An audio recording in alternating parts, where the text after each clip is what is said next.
Captain Velthar clicked his mandibles together in satisfaction as he reviewed the contract on his datapad. The holographic display showed a simple cargo vessel, human-made, carrying a shipment of advanced medical components worth millions of credits. The job was straightforward: intercept the ship, disable its engines, and take the cargo. The payment was generous, almost too generous, but Velthar had learned not to question good fortune. The Mercenary station buzzed with activity around him. Omicron 7 was neutral ground, a place where contracts were made and fortunes were won or lost. Velthar had been coming here for 20 cycles, and his reputation as commander of the Crimson Talons was solid. 12 ships under his command, veteran crews, and a success rate that made contractors seek him out. "Captain, are you certain about this contract?" His first officer, a cautious Threllian named Kos, peered at the details. "The target is human." Velthar waved a clawed hand dismissively. "Humans are new to space, 80 years, barely a moment in galactic terms. Their fleet is small, their territory scattered. This will be simple." The contractor had been clear. The target vessel, called Songbird, would be traveling through Sector 447, a remote area far from major shipping lanes. No military escort was scheduled. The ship itself was lightly armed, just basic defensive shields and maybe a few point defense guns, standard for a cargo hauler. 12 ships against one cargo transport, Kos muttered. "It does seem excessive." "The contractor wants certainty," Velthar replied. "We provide that. Besides, the cargo is valuable enough to warrant proper security on our end." As they walked through the station's main corridor, a human approached them. Velthar recognized him as Hyun, one of the liaisons who worked at the Mercenary hub. The human was young by their standards, perhaps 30 cycles, with dark hair and an expression that seemed perpetually calm. "Captain Velthar," Hyun said, nodding respectfully. "I heard you accepted the Sector 447 contract." "News travels fast," Velthar replied. "Yes, we deploy within the hour." Hyun's expression shifted slightly, something that might have been concern. "Captain, with respect, you might want to reconsider that job." Velthar stopped walking. "And why would I do that?" "Because the target is a human vessel," Hyun said simply. "That changes things." Kos made a chittering sound that passed for laughter among Threllians. "One human cargo ship against 12 warships? I think we can manage." Hyun looked at both of them, and something in his eyes made Velthar pause. It was not fear exactly, but a kind of knowing that seemed out of place. "I am just saying, Captain, you really do not want to do this." "Your concern is noted," Velthar said, resuming his walk. "But a contract is a contract. The Crimson Talons honor their commitments." Hyun watched them go, then shook his head slowly. He had tried to warn them. That was all he could do. Back at the docking bay, Velthar's fleet prepared for departure. 3 destroyers formed the heavy backbone of his force, each one bristling with plasma cannons and missile tubes. 7 corvettes provided speed and flexibility, while 2 frigates carried the specialized equipment needed to disable a ship's engines without destroying it completely. It was overwhelming force for a simple cargo interdiction, but Velthar believed in certainty. "All ships report ready," Kos announced from the command chair of their flagship, Razor's Edge. "Excellent," Velthar said. "Set course for Sector 447, standard formation. We intercept in 6 hours." The fleet undocked smoothly, ships moving in practiced coordination. They had done this dozens of times before. Pirate hunters, escort missions, territory disputes. The Crimson Talons had seen it all. This was just another job. As they entered FTL Transit, Velthar reviewed what he knew about humans. They had emerged onto the galactic stage relatively recently, their first colony ships appearing about 80 years ago. They were adaptable, he had heard, and their technology was decent, if unremarkable. Their military was small compared to the great powers like the Karathi Dominion or the Vex Collective. In galactic terms, humans were still children learning to walk among giants. Target acquired on long-range sensors, the scanner operator announced as they dropped out of FTL at the edge of Sector 447. Single vessel, matching the profile of Songbird. No escort detected. Perfect, Velthar said. Close to weapons range. Prepare the disabling charges. The Songbird appeared on the main view screen, a modest ship perhaps 200 meters long, its hull painted in the white and blue colors that humans seem to favor for civilian vessels. It did not run. It did not try to hide. It simply maintained its course as if nothing was wrong. They see us, Koss observed. They must. Open a channel, Velthar ordered. The view screen shifted, showing the interior of Songbird's bridge. A human male sat in the captain's chair wearing a simple uniform. He looked tired, as if this was just another routine day. Human vessel. Songbird. This is Captain Velthar of the Crimson Talons. You are carrying cargo that has been claimed under salvage contract. Power down your engines and prepare to be boarded. Comply, and no one gets hurt. The human captain, whose nameplate read Minho, looked at him calmly. Captain Velthar, I need 20 minutes to arrange our affairs before we can comply. Will you grant us that? Velthar was surprised. No panic, no attempts to negotiate or bribe. Just a simple, reasonable request. Perhaps humans were more pragmatic than he had thought. 20 minutes, Velthar agreed. Not a second more. Any attempt to run or call for help, and we will open fire. Understood, Minho said. The channel closed. Koss looked at Velthar. That was easy. Too easy, Velthar wondered aloud. They know they cannot win, Koss said. Surrender is their only option. Humans may be new, but they are not stupid. Velthar settled back in his command chair. 20 minutes. Then they would take the cargo, complete the contract, and collect their payment. Simple, clean, professional. He did not notice the brief encrypted signal that left Songbird's communications array, traveling faster than light through quantum channels he did not know existed. The 20 minutes began to count down. 18 minutes had passed. Velthar watched the chronometer on his display tick down the final seconds. The Songbird had not moved, had not powered up weapons, had not done anything except sit there in the black of space like a patient animal waiting for something. 2 minutes remaining, Koss announced.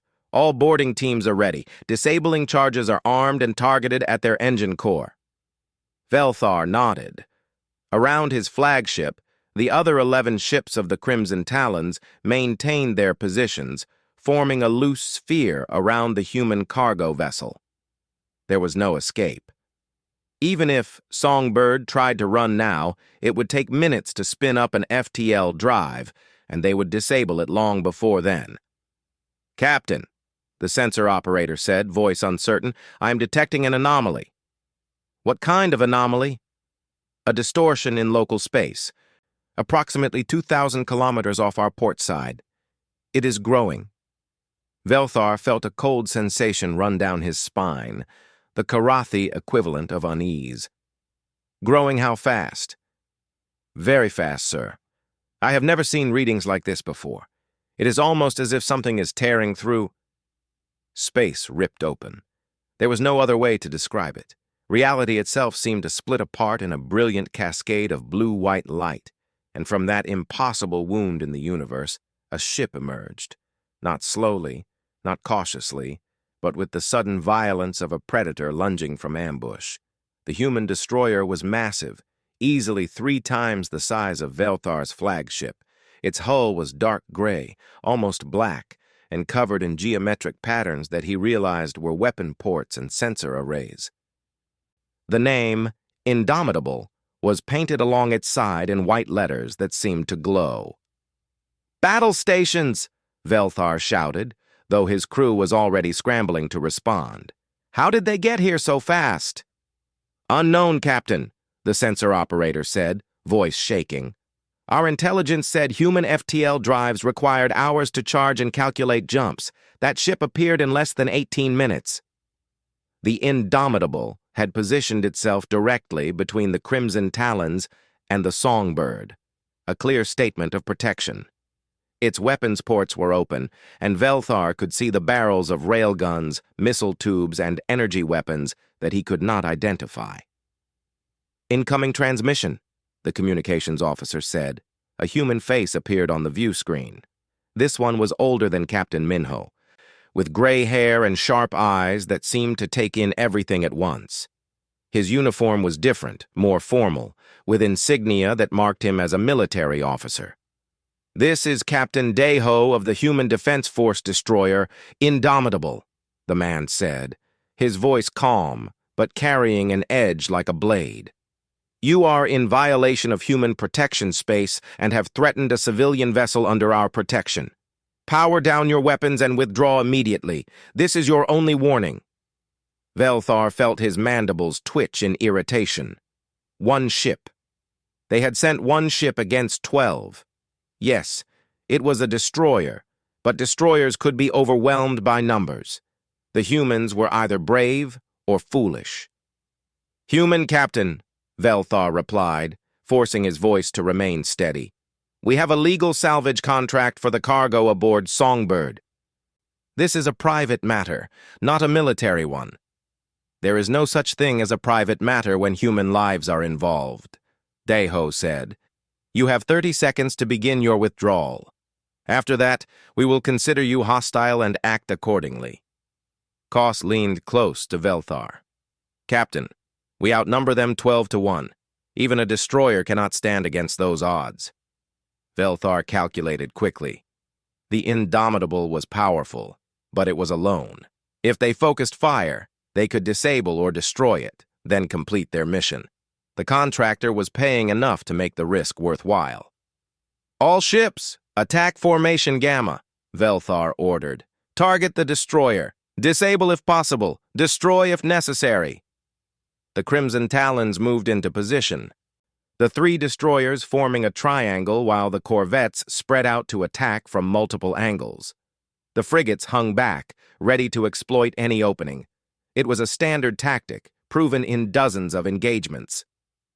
"They are not withdrawing," Deho said, and Velthar could hear something in his voice. Not fear, not anger, something closer to resignation.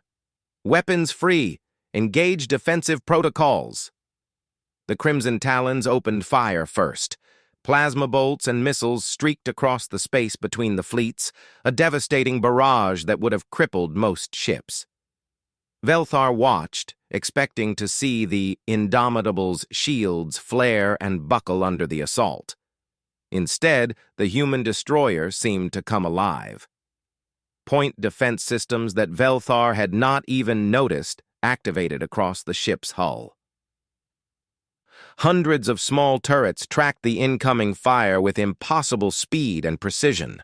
Lasers flashed, missiles exploded before reaching their target, and plasma bolts were intercepted by some kind of energy field that dissipated them harmlessly into space. 97% of our first salvo was intercepted, the weapons officer reported, voice disbelieving. "I have never seen point defense that accurate." "Fire again," Velthar ordered. "Saturate their defenses." The second salvo was even larger, everything the Crimson Talons could throw at a single target. Surely no point defense system could handle that much incoming fire. The Indomitable intercepted 98%. Then it returned fire. Velthar had expected plasma cannons or missiles, the standard weapons of galactic warfare. What he got instead was something far worse. The destroyer's main railguns fired, and there was no warning. No charge-up time, just sudden spears of light that crossed the distance between ships in a fraction of a second. The first shot hit one of his corvettes dead center. The kinetic projectile, traveling at 5% of light speed, did not just damage the ship, it bisected it. The corvette simply came apart, its 2 halves tumbling in different directions, atmosphere and debris spraying into the void. The second shot crippled one of his destroyers, punching through shields and armor like they were not even there. The ship went dark, power systems failing, crew desperately trying to evacuate. "Evasive maneuvers!" Velthar shouted. "All ships scatter!" But the human targeting systems were too fast. Every shot found its mark. A third corvette exploded when a railgun slug hit its reactor. A frigate lost its entire forward section. "They are launching fighters," the sensor operator said, voice barely above a whisper. Small craft poured from the Indomitable's hangar bays, but these were not normal fighters. They moved with a grace and speed that seemed to defy physics, dodging return fire before it was even fired, anticipating every move the Crimson Talons made. "How are they doing that?" Koss demanded. "It is like they can see the future." One of the human fighters streaked past Velthar's view screen, close enough that he could see the pilot inside. The human was encased in some kind of helmet with lights flickering across its surface, moving with the fighter as if they were one being. Neural interfaces, Velthar realized with growing horror. The humans were directly connected to their ships, their reaction times amplified beyond anything biology should allow. "Captain, we have lost 6 ships," Koss reported. "The remaining vessels are requesting permission to retreat." 8 minutes. The battle had lasted 8 minutes, and half his fleet was gone. "All ships fall back to—" Velthar started to say. Space tore open again, not once but 3 times. 3 more human warships emerged from the impossible wounds in reality, surrounding what remained of the Crimson Talons. Velthar stared at the sensor display. They had walked into a trap. The songbird had never been alone. The humans had known they were coming, had let them approach, had waited for the perfect moment to spring their ambush. "This is Admiral Hanna of the Human Defense Force," a new voice said over the communications channel. "Captain Velthar, you will power down all weapons and prepare to be boarded. Resist, and we will destroy what remains of your fleet. You have 10 seconds to comply." Velthar looked at Koss, at his crew, at the faces of people who had trusted him to lead them to victory. He had never felt more foolish in his entire life. "Power down weapons," he said quietly. "Comply with their orders." The firing stopped. In the silence that followed, Velthar could only think of Hyun's warning back at the station. The human had tried to tell him. He had not listened. The boarding parties arrived within minutes.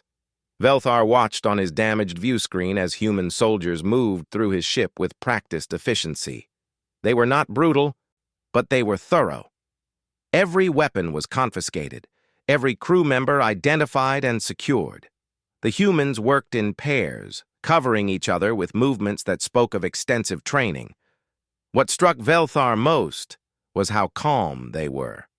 These soldiers did not act like victors savoring a triumph. They acted like workers completing a routine task, professional and detached. "Captain Velthar," one of the soldiers said, gesturing toward the door. "Admiral Hanna requests your presence aboard the Soul's Pride. Please come with us." Velthar stood slowly, his legs unsteady. Koss moved to follow, but the soldier shook his head. "Just the captain, sir. You will remain here with your crew." The shuttle ride to the human flagship was short. Through the small viewport, Velthar could see the remains of his fleet. 6 ships destroyed or disabled beyond repair, the others held in place by tractor beams while human crews swarmed over them. The Songbird sat peacefully in the center of it all, apparently undamaged, its crew likely never even worried. The Soul's Pride was larger than the Indomitable, a true battleship with armor plating that looked thick enough to shrug off anything the Crimson Talons could have thrown at it. Velthar was escorted through corridors that were surprisingly plain, no decoration or comfort, just functional spaces designed for war. The conference room where they brought him was small, with a single table and several chairs. A young human in a tactical officer's uniform sat at a computer console, his fingers moving rapidly across holographic controls. He looked up as Velthar entered. "Captain Velthar," the young officer said with a slight nod. His nameplate read, Jinwoo. "Please sit. Admiral Hanna will be here shortly." Velthar sat, acutely aware that he was completely at their mercy. What will happen to my crew? That depends on several factors, Jinwoo replied, still working at his console. Whether you cooperated, whether anyone was killed, whether you can provide information about who hired you. The legal process will determine appropriate consequences. Legal process, Velthar repeated. So we will be tried? Of course, Jinwoo said, as if this was obvious. Humans do not simply execute prisoners. We have laws, courts, procedures. You attacked a human vessel, which is a serious crime, but you will be given a fair trial. The door opened, and Admiral Hana entered. She was a woman in her 50s. Velthar guessed, with short black hair streaked with gray and eyes that seemed to miss nothing. She carried herself with the confidence of someone who had commanded ships in real combat, not just exercises. Captain Velthar, she said, sitting across from him, I am going to explain something to you, and I want you to listen carefully. Can you do that? Yes, Admiral. Good. Hana folded her hands on the table. What happened today was not personal. My crew does not hate you. We do not take pleasure in destroying your ships, but you made a choice to threaten human lives, and that has consequences. Do you understand why we responded the way we did? Velthar hesitated. You wanted to protect Songbird. Partially correct, Hana said, but it goes deeper than that. Let me tell you about human military doctrine, Captain. We call it the doctrine of proportional response, though that name is somewhat misleading. Jinwoo touched a control, and a holographic display appeared above the table, showing a map of human space. It was smaller than the territories of the major galactic powers, a scattered collection of systems connected by trade routes. Humans are newcomers to space, Hana continued. We have only been here for 80 years. We are outnumbered by every major species. Our territory is small, our population relatively tiny compared to the galactic powers. We cannot afford to seem weak. You are not weak, Velthar said quietly, thinking of his destroyed ships. No, we are not, Hana agreed, and that is by design. You see, Captain, humans come from a world where we spent 10,000 years fighting ourselves. Nation against nation, tribe against tribe, sometimes person against person. We developed warfare into an art form, a science, a fundamental part of our existence. We learned how to kill very, very efficiently. The holographic display shifted, showing images that made Velthar's skin crawl. Human weapons, from primitive clubs to fusion bombs, a history written in blood and fire. When we finally reached space, Hana said, we hoped we could leave that behind. We hoped we could be peaceful explorers, traders, diplomats. And for the most part, we have been. But the galaxy is not always peaceful, and we learned quickly that others saw our newness as weakness. So you built warships, Velthar said. We built more than warships, Hana corrected. We built a system. Every human vessel, from cargo haulers to battleships, is connected through quantum communication networks. These networks operate faster than light, Captain. When Songbird sent its distress signal, every human military ship within 10 sectors knew about it instantly. Velthar felt his mandibles click in realization. That is how you arrived so quickly. Exactly, Hana said. Our quantum slip drives can be spooled and jumped in minutes, not hours. We had 4 ships in position before you even finished your 20-minute countdown. We could have had 20 more if we needed them. Jinwoo spoke up from his console. Captain, I have accessed your ship's computer systems. Your firewalls were impressive by galactic standards, but human cyber warfare technology is at least 15 years ahead of anything currently available on the open market. I could access every system on every ship in your fleet within 90 seconds. Velthar stared at him. You hacked our systems? During the battle, Jinwoo confirmed. We knew your formations, your weapons status, your crew complement, and your command structure before Admiral Hana even issued her ultimatum. We could have locked down your ships remotely if we wanted to. Hana leaned forward. Do you see the picture I am painting, Captain? Humans do not just have fast ships and good weapons. We have integrated every aspect of warfare into a cohesive system. Attack one human ship and you face our entire military network. Threaten one human life and you become the priority target of a species that has spent millennia perfecting the art of organized violence. Why are you telling me this? Velthar asked. Because I want you to understand, Hana said simply. I want you to go back to the mercenary guilds and tell them what happened here. I want every pirate, every mercenary, every opportunist in the galaxy to know that human vessels are not targets. They are protected by a military force that responds faster, hits harder, and fights smarter than anything they have encountered before. She stood, and Velthar instinctively did the same. You asked what will happen to your crew, Hana said. They will be tried, and if they cooperate, most will likely receive relatively light sentences. You, as the commander who made the decision to attack, will face more serious charges. But I will make sure you survive, Captain Velthar, because I need you to deliver a message. What message? Velthar asked, though he thought he already knew. Admiral Hana's expression was not cruel, but it was absolutely serious. Tell them that humans protect their own. Tell them that we respond to every threat with overwhelming force. Tell them that our civilian cargo haulers have battleships on standby.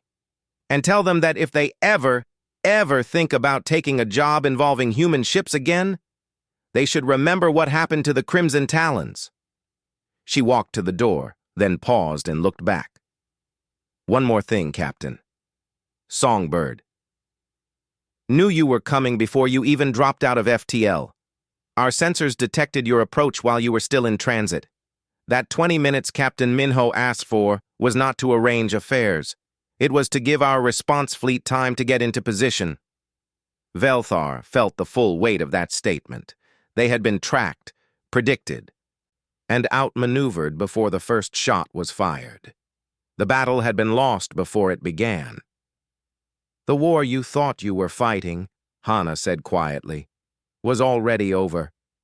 You just did not know it yet. The door closed behind her, leaving Velthar alone with Jinwoo and the crushing realization of how badly he had miscalculated. Humans were not weak newcomers to be pushed around. They were predators who had learned to hunt in packs, and the entire galaxy was their territory. 6 months had passed since the incident in Sector 447. Velthar sat in a corner booth of the Red Nova, a notorious mercenary bar on the edge of neutral space. The trial had been exactly as Admiral Hana promised, fair, thorough, and professional. He had been found guilty of attempted piracy and assault on civilian vessels. His sentence was 5 years, but he was released after 6 months due to his cooperation and testimony against the contractor who had hired him. His crew had fared better, most receiving sentences of community service or probation. The Crimson Talons no longer existed. The ships that survived had been sold to pay restitution to the Songbird and its crew. Velthar's reputation was destroyed. No one would hire a mercenary commander who had lost half his fleet to a single human destroyer. But he had a new purpose now. He was a messenger, whether he wanted to be or not. Another drink, Captain? The bartender asked, a Felixian with fur the color of rust. Just water, Velthar replied. He needed to stay sober for this.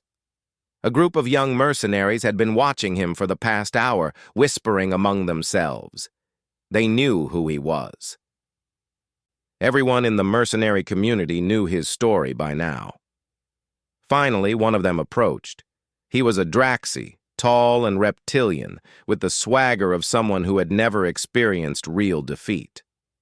You are Velthar, right? The one who fought the humans? I am, Velthar confirmed. Is it true? Another mercenary asked, a female Koran with scales that shimmered blue. Did one human ship really destroy half your fleet? It is true, Velthar said. Sit down. I will tell you the whole story. They sat, and soon others joined them. Mercenaries were always interested in tales of combat, especially when those tales came with lessons that might keep them alive. Velthar told them everything: the contract, the ambush, the impossible speed of human response, the devastating accuracy of their weapons, the cyber warfare that had penetrated his systems like they were not even there. "But how?" the Draxi asked. "Humans are supposed to be weak. Small fleet, small territory, new to space." "That is what everyone thinks," Velthar said. "That is what I thought. We were all wrong. Humans are not weak. They are something far more dangerous. They are experienced in a way the rest of us are not." An older mercenary, a scarred Vexian named Thurn, spoke up from a nearby table. "I have a story, too. Want to hear it?" The crowd murmured agreement. Thurn moved closer, his voice rough. 2 years ago, I was part of a pirate crew. Small-time stuff, mostly raiding mining operations and isolated colonies. We heard about a human medical ship, the Mercy's Light, traveling alone through the Karos Belt. Medical supplies, valuable drugs, easy target. Or so we thought. He took a long drink. We boarded the ship, 16 of us against a crew of 12. Should have been simple. But those were not regular doctors and nurses. They were military medics on rotation, and every single one of them had combat training. They fought like soldiers, because that is what they were. We lost 8 crew members before we managed to retreat. Human medics, Captain. Medical personnel fought us to a standstill. Another voice joined the conversation, a Threlian scout named Kessa. "I heard a story from a bounty hunter named Rax. He captured a human smuggler named Tae Wu. Thought it would be an easy collection. The human's friends put out a reward for his return, but before Rax could collect, a human special operations team tracked him across 3 systems. They infiltrated his ship, extracted Tae Wu, and left without killing anyone. Rax said he never even saw them coming. They moved like ghosts. Humans have a saying," an older mercenary added, a Karathi veteran named Zen. "No one left behind. They mean it literally. Attack one human and their entire species treats it as a personal insult. I have seen bounty postings from human governments offering massive rewards for information on anyone who harms their citizens. They do not forget, and they do not forgive easily." The Draxi mercenary looked skeptical. "This all sounds like propaganda. Fear-mongering to protect a small species." Velthar fixed him with a steady gaze. "Tell me, young one, where do you think human military technology came from? Do you think they invented quantum slip drives in 80 years? Neural interface systems? Cyber warfare protocols?" "I suppose they must have had them before reaching space," the Draxi said slowly. "Exactly," Velthar confirmed. "Humans spent thousands of years developing these technologies to fight each other. They had wars that killed millions, conflicts that lasted decades, weapons capable of destroying their entire planet. They reached space not because they were peaceful, but because they finally learned to stop fighting themselves long enough to look up at the stars." Thurn nodded grimly. "Every human civilian receives basic military training. Every colony has a defense force. Every cargo ship can call in warships within minutes. They have built their entire society around the concept of collective defense." "There is more," Kessa added. "Humans do not just defend their own. They have something called the Humanitarian Protection Act. If they see any species being oppressed or genocided, they intervene. They stopped the Vex Collective from exterminating the Plena refugees 3 years ago, sent in an entire battle group, and threatened war if the Vex did not withdraw. The Vex backed down." The young mercenaries were silent now, the swagger gone from their expressions. "So what are you saying?" the Koran female asked.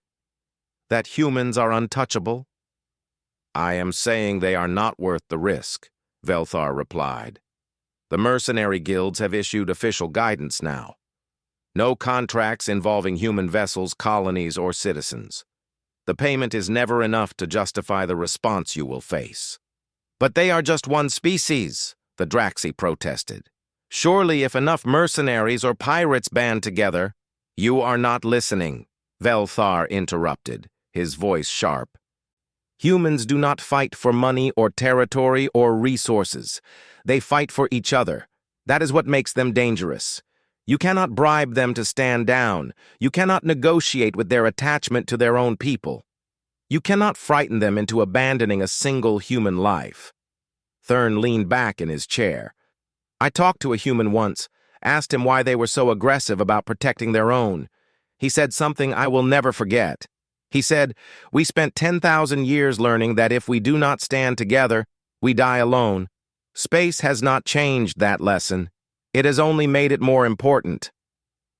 There is a saying among mercenaries now, Zen added. There are old mercenaries and there are bold mercenaries. But there are no old, bold mercenaries who took a job involving humans. The Draxi looked around the table, seeing the scars and experience written on every face. These were not cowards speaking. These were survivors, veterans who had learned hard lessons. So what do we do if someone offers us a contract involving humans? The Koran asked. You refuse, Velthar said simply. You refuse, and you walk away, and you find a different contract. Because I promise you, whatever they are paying is not worth it. I learned that lesson at the cost of 6 ships and dozens of crew members.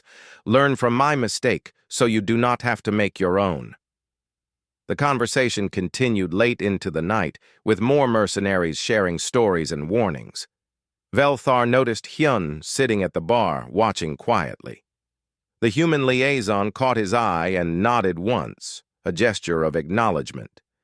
Velthar had delivered Admiral Hana's message, and it had spread like wildfire through the mercenary community. Contract boards now flagged any jobs involving humans with warning symbols. Guilds refused to post them. Pirates gave human vessels a wide berth. The message was simple, and it was clear. Humans protected their own with a ferocity that made them more trouble than they were worth. In a galaxy where profit was king, that was the most effective deterrent of all. Velthar finished his water and stood to leave. The young mercenaries watched him go, their expressions thoughtful. He had done what Admiral Hana asked. The warning had been given, the lesson taught. As he walked out into the station's corridors, he thought about the Songbird, still making its supply runs, still carrying medical equipment to colonies that needed it. Somewhere nearby, he knew, human warships were watching, ready to respond in minutes if anyone was foolish enough to threaten that peaceful cargo vessel. The galaxy had learned. Humans were not prey. They were predators who had agreed to be peaceful, but who never forgot how to hunt. 3 years after the Sector 447 incident, the galaxy had changed in subtle but important ways. The change was not visible in territory maps or trade agreements. It was visible in the empty contract boards, the declined jobs, the quiet conversations in mercenary halls where the word human meant automatic refusal. Hyun stood in his office at Omicron 7, reviewing the morning's contract postings. As a human liaison, it was his job to monitor jobs that might affect human interests and report any concerns to the Defense Force. Increasingly, his job had become easier. There were no contracts targeting human vessels anymore. Not because they were illegal, though many stations had made them so, but because no one would take them. A notification appeared on his screen. Someone was trying to post a contract involving a human cargo vessel. Hyun sighed and pulled up the details. The poster was a corporate entity, Vexton Industries, and they were offering twice the normal rate for what they called aggressive negotiations with a human shipping company. Hyun flagged the contract and sent a message to station security. Within minutes, the posting was removed, and Vexton Industries received a formal warning. They would not try again. No one did, not after the first warning. His door chimed. "Come in," Hyun called. A young Felixian mercenary entered, her fur a bright orange that marked her as barely out of adolescence. "Excuse me, sir. I am new to the station and wanted to ask about the human vessel restrictions. Are they really as serious as everyone says?" Hyun gestured for her to sit. "What is your name?" "Sarah, sir." "Sarah, let me tell you something important," Hyun said, leaning back in his chair. "Those restrictions exist because mercenaries kept dying, not because humans wanted to kill them, but because mercenaries kept making bad decisions. Do you know what happened to the Crimson Talons?" "I heard the story," Sarah said. 12 ships against 1 destroyer, and they lost. "They lost because they did not understand human doctrine," Hyun explained. "They thought they were fighting 1 ship. They were actually fighting our entire defense network." "That is what makes human vessels different, Sarah. We are never alone, even when we appear to be." He pulled up a holographic display showing human space. "Every human vessel, civilian or military, is part of an integrated network. Attack a cargo ship, and within minutes you face warships. Attack a colony, and you face fleets. Harm a human citizen anywhere in the galaxy, and our government will spend whatever resources necessary to bring you to justice." "But why?" Sarah asked. "Most species do not protect their civilians so aggressively." "Because we learned hard lessons on our homeworld," Hyun said quietly. "We learned that if we do not protect each other, no one will. We learned that unity is survival. When we came to space, we brought those lessons with us." Sarah hesitated, then asked, "Is it true that all humans have military training?" "Basic training, yes," Hyun confirmed. "Every human adult serves at least 2 years in civil defense. We learn weapons handling, tactics, emergency response. The crew of a human cargo vessel can fight like soldiers if they need to. Our doctors are trained in combat medicine. Our engineers know how to build fortifications. We are a peaceful people, Sarah, but we are not a helpless one." "That seems like a lot of effort," Sarah observed. "It is," Hyun agreed. "But it works. Human space is one of the safest regions in the galaxy now, not because we have the biggest fleet, but because everyone knows attacking us is more trouble than it is worth. Pirates go around our territory. Mercenaries refuse contracts involving us. Hostile powers think twice before making threats." Sarah stood. "Thank you for explaining, sir. I will remember this." After she left, Hyun returned to his work, but his thoughts drifted to the Songbird. The vessel that had inadvertently started everything was still operating, still making its supply runs. Captain Minho had retired a year ago, replaced by a younger captain named Yoonji. The ship itself had been upgraded with better engines and shields, though everyone knew its real protection came from the invisible network of warships that watched over it. Across the station, in the main mercenary hall, the morning briefing was taking place. Guildmaster Vorn, a massive Urgot with 4 arms, stood before the assembled mercenaries and went through the available contracts.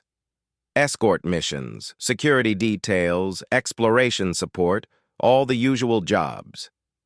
"One note before we conclude," Vorn said, his deep voice carrying through the hall. "We had another attempt to post a contract involving a human vessel this morning. It was removed immediately. I want to remind everyone, especially new members, that such contracts are forbidden on this station and most others in neutral space." A murmur ran through the crowd.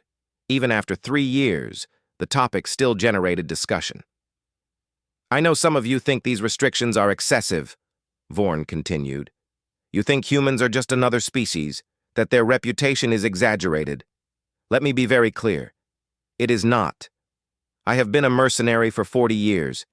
I have fought in border wars, corporate conflicts, and pirate actions. I have seen a lot of combat. And I am telling you, avoid human contracts, not because humans are cruel or unfair, but because they are effective." He paused, letting his words sink in. "Humans fight smart. They fight fast. They fight together. Those three things make them more dangerous than species with bigger fleets or better weapons. Learn from those who made the mistake of underestimating them. The Crimson Talons learned. The Black Star Corsairs learned. The Vengeance of Krath learned. All of them paid heavy prices for that education.